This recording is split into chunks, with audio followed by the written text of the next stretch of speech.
बाजू छत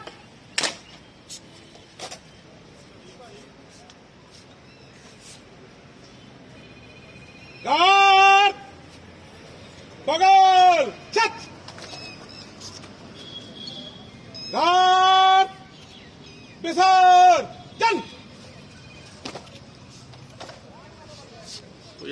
आज इस प्रेस वार्ता में उपस्थित भारतीय जनता पार्टी के जिला परिवार के मुखिया श्री निपुण जी, भारत सरकार में माननीय प्रधानमंत्री जी के नेतृत्व में काम करने वाले मंत्रिमंडल में मेरे साथी और स्थानीय सांसद आदरणीय सोम प्रकाश जी,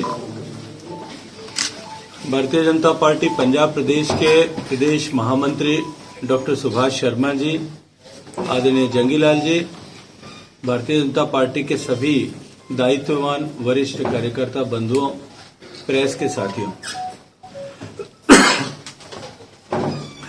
2014 और 2019 में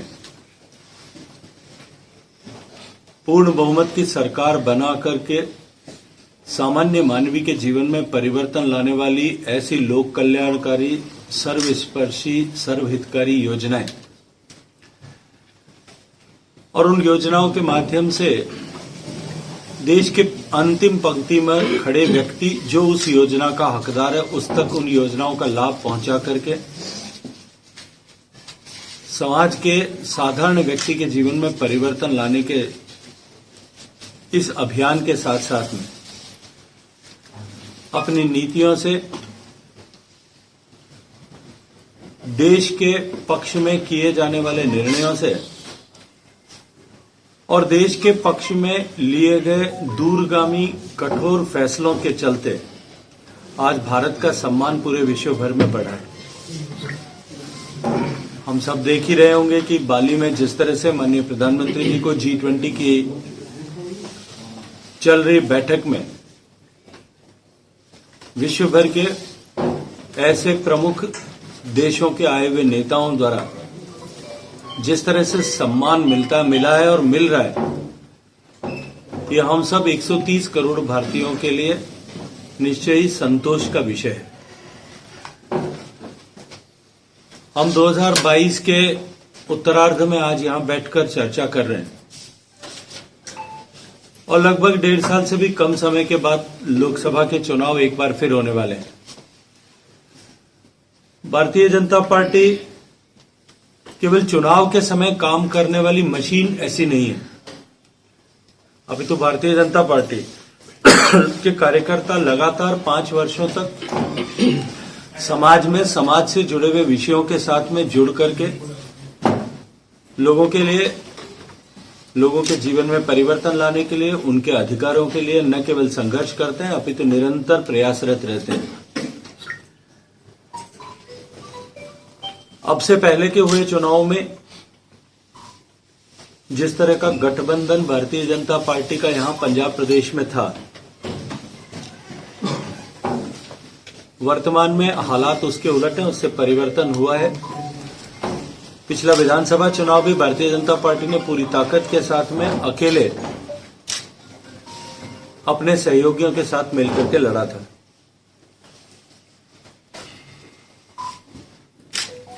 और जिस तरह से पूरे पंजाब प्रदेश में एक तूफान सा चल रहा था, उसके बावजूद भी भारतीय जनता पार्टी का वोट शेयर जो है पिछले चुनावों की अपेक्षा में बढ़ा था। पार्टी ने देश भर में ऐसी परिस्थितियां जहां हैं और जहां हमें और अधिक काम करने की संभावना है, भारतीय जनता पार्टी के विचार का व्याप जहां और अधिक बढ़ाया जा सकता है, देश भर में ऐसे कुछ लोकसभा क्षेत्र चिन्हित किए हैं। शीर्ष नेतृत्व ने तय किया है कि पंजाब के भी 9 लोकसभा क्षेत्र ऐसे जो आइडेंटिफाई किए हैं जहां हमको और फोकस के साथ में काम करना चाहिए। होशियारपुर भी इनमें से एक है और मैं अपने आप को सौभाग्यशाली मानता हूं कि मुझे होशियारपुर के भारतीय जनता पार्टी के कार्यकर्ताओं के साथ मिलकर के काम करने का अवसर पार्टी ने दिया है। कार्यकर्ताओं की क्षमता बढ़े, पार्टी का व्याप बढ़े, पार्टी के सदस्यों की संख्या बढ़े संगठन की ताकत बढ़े, संगठन की का सुदृढ़ीकरण हो और सांगठनिक गतिविधियों और से सर्जित शक्ति के आधार पर हम आने वाले समय में लोकसभा के चुनाव में बेहतर परिणाम दे सकें। जो कुछ हमने अब तक किया है उससे कहीं अधिक बेहतर परिणाम देकर के एक बार फिर नरेंद्र मोदी जी को देश का प्रधानमंत्री बनाने में हम सब लोग सफल हों। इस दृष्टिकोण से लोकसभा प्रवास की ऐसी रचना देश भर में की गई है और जिसके निमित्त देश भर में लगभग चिन्हित ऐसी 140 से ज्यादा लोकसभाओं में अलग अलग प्रभारी मंत्रियों को नियुक्ति कर भारतीय जनता पार्टी के वरिष्ठ कार्यकर्ताओं को दायित्व देकर के इन लोकसभाओं में इन सारी गतिविधियों में कार्यकर्ताओं के साथ मिलकर के काम करने की जिम्मेदारी दी है। 2 दिन के इस प्रवास में इन्हीं सब विषयों को लेकर के ये जो है कार्यक्रम रहेगा और इन सब विषयों को लेकर के हम संगठन के विभिन्न स्तरों पर बातचीत करके किस तरह से हम भारतीय जनता पार्टी की शक्ति को और आधार को यहां और अधिक मजबूत कर सकते हैं उस पर काम करेंगे। आज यहां होशियारपुर में कुछ फ्लाइट के और डिस्टरबेंस के कारण से विलंब से पहुंचना हुआ, लेकिन कल देर रात्रि तक पूरे सारे कार्यक्रम जो है मुकेरिया में, दसुआ में और इन दोनों जिलों के साथ में भी बैठकर इनके साथ में भी चर्चा और विचार विमर्श करने का ऐसा आगे का कार्यक्रम है। सर, आपने अभी बोला कि पिछले समय में बीजेपी का स्तर बढ़ा है, पर अभी हाल ही में जो गुजरात में चुनाव होने वाले हैं उसमें आज मनीष सिसोदिया का बयान आया है कि चुनाव में बीजेपी की करारी हार होगी और उनका चेहरा जनता के सामने, देश के सामने आ जाएगा। देखिए, थोड़े दिन पहले तक जब उत्तराखंड के चुनाव हो रहे थे तब इसी तरह के स्टेटमेंट मनीष सिसोदिया साहब ने और उनकी पार्टी के सारे नेता दे रहे थे। हश्र क्या हुआ ये आपको जानकारी है। हिमाचल पे हरियाणा का चुनाव हुआ था तब भी वो इसी तरह के स्टेटमेंट दे रहे थे। उत्तर प्रदेश में बहुत बढ़ चढ़ करके बातें की गई थी। कितने सीटों पर जमानत बची, एक बार उनसे समाचार पूछ लीजिएगा। उत्तराखंड का हिमाचल का चुनाव अभी हाल ही में संपन्न हुआ है। चुनाव के बाद में आए हुए जितने भी एग्जिट पोल हैं उन सब का क्या परिणाम रहा है, उसमें क्या उनकी स्थिति है, उसके बारे में वो क्या क्लेम कर रहे हैं, एक बार ये भी उनसे चर्चा कर लेनी चाहिए, पूछ लेना चाहिए। जिस तरह की दुर्गति उनकी अन्य प्रदेशों में हुई है पंजाब के चुनाव के बाद में, वही दुर्गति जो है उनकी गुजरात में होने वाली है। शायद उससे भी बुरे हाल गुजरात में होंगे। गुजरात की जनता, हिमाचल की जनता दोनों जगह से उनको टके सा उत्तर देकर के वापस भेजने वाली है और मुझे लगता है कि उनको अब जहां उनकी जमीन खिसक रही है वहां उनको अब दिल्ली के नगर निगम के चुनाव में अपने आप को ज्यादा फोकस करना चाहिए ताकि वहां पे शायद उनकी इज्जत बचाने में वो कामयाब हो जाए, लेकिन उसकी भी कोई संभावना बची नहीं। सर, विधानसभा चुनाव के बाद बहुत सारे कांग्रेस के चेहरे जो एक्स मिनिस्टर थे वो भाजपा में शामिल हुए हैं। होशियारपुर से बात करें, सुंदर श्याम अरोड़ा एक बड़ा चेहरा थे कांग्रेस में, इंडस्ट्री मिनिस्टर रहे कांग्रेस के समय में, वो भी भाजपा में शामिल हुए हैं। लेकिन शामिल होने के कुछ समय बाद ही विजिलेंस द्वारा उनको काबू कर लिया था, पकड़ लिया जाता है। लोग रिश्वत लेते पकड़े जाते हैं। जो भाजपा वाला था, भाजपा वाले वो नेता बने थे, नए नए मेंबर बने थे, वो रिश्वत देते पकड़े गए। देखिए, मुझे लगता है कि कोई भी अगर गलत व्यवहार, काम कानून के विरुद्ध आचरण और व्यवहार करता है उसकी जांच होनी चाहिए, कार्रवाई भी होनी चाहिए। भारतीय जनता पार्टी में डे 1 से करप्शन को लेकर के 0 टॉलरेंस की नीति है। अगर कोई भी इस तरह से दोषी होगा, दोषी पाया जाएगा, उसके खिलाफ कार्रवाई होनी चाहिए। इसको लेकर के हमारे मन में कहीं कोई किंचित मात्र भी न संशय, न कोई इस तरह को लेकर के, कोई इस विषय को लेकर के किसी भी तरह का भ्रम नहीं। सर, भाजपा शामिल क्यों करते हैं? क्योंकि वो ऑलरेडी काफी चर्चा में रहे थे। और सर, पंजाब में लॉ एंड ऑर्डर की बात की जाए, पंजाब में लगातार जब से सरकार आई है, सिद्धू मूसेवाला का मर्डर हुआ है, उसके बाद लगातार सुधीर सूरी का मर्डर हुआ, डेरा प्रेमी का भी मर्डर हुआ, उसको किस तरीके से देखते हैं? देखिए, चुनाव के समय में हमने चीख करके ये बात कही थी, हर एक प्रेस वार्ता में ये चर्चा की थी, हर पब्लिक मीटिंग में इस बात पर ध्यान लोगों का आकृष्ट किया था कि जिस तरह से गैर जिम्मेदाराना व्यवहार के साथ में आम आदमी पार्टी दिल्ली में शासन में है। दिल्ली में क्योंकि कानून व्यवस्था उनके हाथ में नहीं है, उनका विषय नहीं है, लेकिन पंजाब जैसा संवेदनशील प्रदेश जिसने लगातार कई दशकों तक अलगाववाद की अग्नि को, आतंकवाद की अग्नि को झेला है, पंजाब जैसा संवेदनशील प्रदेश जिसको अस्थिर करने के प्रयास सीमा पार से निरंतर चलते हैं, पंजाब जैसा संवेदनशील प्रदेश जहां निरंतर सीमा पार से नशीले पदार्थों और हथियारों की आपूर्ति सप्लाई इस तरह से की जाती है, ऐसे प्रदेश में यदि गैर जिम्मेदार आचरण और व्यवहार वाले लोगों की सरकार बनेगी तो शायद बहुत बड़ी चुनौती देश के लिए और पंजाब प्रदेश दोनों के लिए बन सकती है। जनता ने आशीर्वाद दिया, जनता ने आम आदमी पार्टी की सरकार बनाने का निर्णय किया, लेकिन उसके बाद जिस तरह की परिस्थितियां बनी हैं, जनता का मन उसके कारण से निश्चित ही मोहभंग हुआ। और संगरूर के बाई इलेक्शन में, जिस बाई इलेक्शन को चीफ मिनिस्टर ने खुद का सीट खाली करके खुद के एमएलए बन जाने के बाद में खाली की थी, उसमें करारी हार आम आदमी पार्टी की हुई है।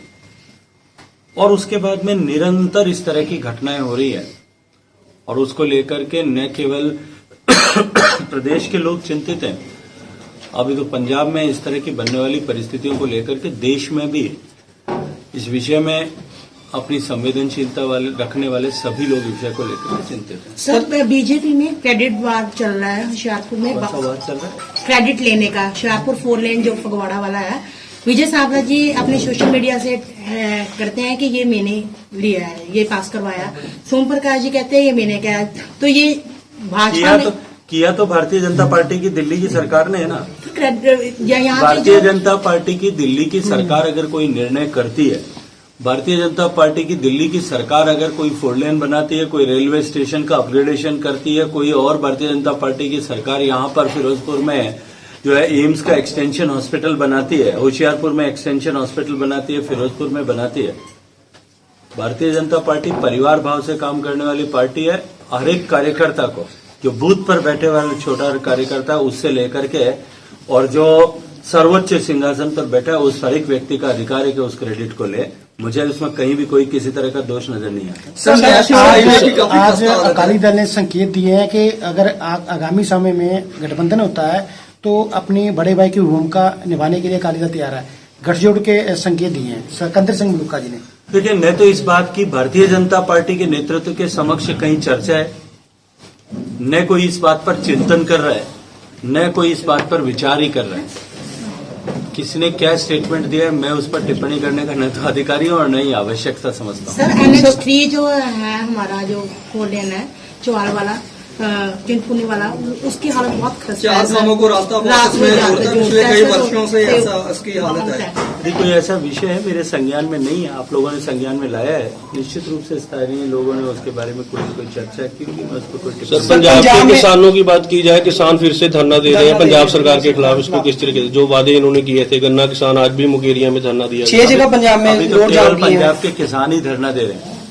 जिस तरह से हालात बन रहे हैं, जिस तरह से परिस्थितियां बन रही है, जिस तरह से चुनौतियां खड़ी हो रही हैं और जिस तरह से पंजाब का आम आवाम अपने आप को ठगा हुआ महसूस कर रहा है, हमारे साथ धोखा हुआ ऐसा महसूस कर रहा है। जिस आशा अपेक्षा के साथ में, जिस विश्वास के साथ में पंजाब की जनता ने इतना झोली भर भर करके आशीर्वाद दिया था, अब उनको लगता है कि उन्होंने कहीं भावावेश में आकर के निर्णय किया है।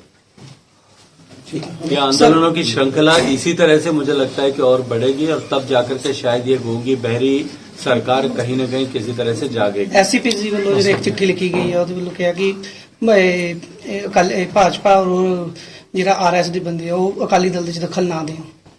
देखिए, मुझे लगता है कि भारतीय जनता पार्टी का अकाली दल में दखल देने का कहीं हमारा, तो मैं तो इससे पहले के प्रश्न में खुद उत्तर दे रहा हूं कि वो हमें निमंत्रण दे रहे हैं, लेकिन हमने तो कहीं भी इस तरह का कोई मंतव्य नहीं है। जहां तक एसजीपीसी के चुनाव का प्रश्न है, जिस चिट्ठी को लेकर के आपने विषय उठाया है, भारतीय जनता पार्टी या राष्ट्रीय स्वयंसेवक संघ, दोनों ने किसी भी धर्म के संगठन में जाकर के, किसी भी धार्मिक संस्था में जाकर के काम करना भारतीय जनता पार्टी काम करे। मुझे लगता है कि कहीं इसका कोई न तो भारतीय जनता पार्टी की रीति नीति का हिस्सा है, न भारतीय जनता पार्टी की विचारधारा की विषय वस्तु है। मुझे लगता है कि ये कहीं भी इसका प्रश्न भी नहीं होना चाहिए। सर, आप केंद्रीय जल मंत्री है, आखिरी सर केंद्रीय जल मंत्री है आप। होशियारपुर के जहानखेला में महलावाली में कोका कोला फैक्ट्री चल रही है, काफी लंबे समय से उसका विरोध हो रहा है लोगों की तरफ से कि उसको बंद करवाया जाए, क्योंकि वो 1000 फीट से पानी खींच रहे हैं वो। तो सर, केंद्रीय जल मंत्री है तो 24 घंटे वहां पर पानी चलता है, 18 इंच का उन्होंने पाइप डाला हुआ है, तो पानी को कैसे बचाया जा सकता है? फिर लोगों की सुनवाई नहीं हो रही सर। देखिए मित्र, ऐसा है कि संविधान में 3 सूचियां बनी हुई, एक बार अध्ययन करिएगा। प्रश्न करने से पहले हमको थोड़ा होमवर्क करना चाहिए। मैं आपको बड़े भाई के नाते बता रहा हूं। और संविधान की उस सूची के अनुरूप जल राज्य का विषय होता है, तो राज्य की मालिकियत जो है वो राज्य की है। प्राइमरीली हर एक विषय पर निर्णय राज्य को करना है कि पानी पे वो कितना पानी किसको परमिशन दे रही है, कितना निकाल रही है। मुझे लगता है दे रहा कि तभी तो सर आपको क्वेश्चन पुट किया जो आपसे मैं एक प्रश्न करता हूं, आपके घर में अगर आप समय पर नहीं जाएं, आपके घर पे आप समय पर खाना भी नहीं खाएं, बिना नाश्ता किए घर से निकल जाएं, तो आपकी पत्नी को शिकायत किसको करना चाहिए? आपको करना चाहिए या जो जाकर के और कहीं और जो है पत्नी नहीं है, पत्नी नहीं है। माता जी को करना चाहिए?